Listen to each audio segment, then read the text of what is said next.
വെറും 13 ബോളാണ് 50 റൺ അടിച്ചു കൂട്ടിയത്. അതും ഫേസ് ചെയ്ത 8 ബോളിൽ 6 ബോൾ 6. പട്ട അത് വെറും 6 ഒന്നുമല്ല, നല്ല മസിൽ 6. അടിക്കുന്നതല്ല, ഊക്കനടി. ജീവൻ പോയാലും വേണ്ടിയില്ല, അടിച്ച് അയ്യത്ത് കളയാനുള്ള ഒറ്റ മൈൻഡിലാണ് ഉർവിൽ പട്ടേൽ ഇപ്പോൾ കളിച്ചുകൊണ്ടിരിക്കുന്നത്. അങ്ങനെ IPL ചരിത്രത്തിലെ തന്നെ ഏറ്റവും വേഗമേറിയ 50 ഹാഫ് സെഞ്ചുറി 13 ബോളാണ് ഉർവിൽ പട്ടേൽ അടിച്ചത്. ജോയിന്റ് ആയിട്ട് നിൽക്കുന്നത് നമ്മുടെ യശസ്വി ജയ്സ്വാളും 13 ബോൾ 50 അടിച്ചിട്ടുണ്ട്. സോ അവർ ജോയിന്റ് ആയിട്ടാണ് ഇപ്പോൾ ആ റെക്കോർഡ് മുന്നോട്ട് കൊണ്ടുപോയിക്കൊണ്ടിരിക്കുന്നത്.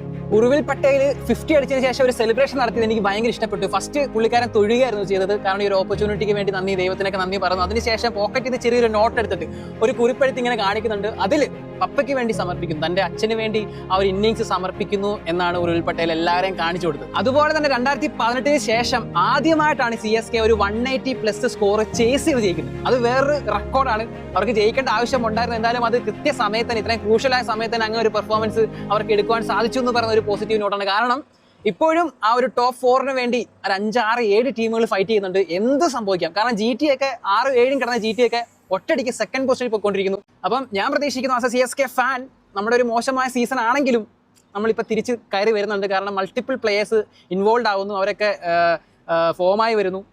അപ്പോൾ എന്തായാലും ഞാൻ പ്രതീക്ഷിക്കുന്നു നമ്മൾ പ്ലേ ഓഫിൽ കടക്കുമെന്ന്. നിങ്ങളുടെ അഭിപ്രായം എന്തായാലും കമൻറ്റ് ബോക്സിൽ രേഖപ്പെടുത്തുക.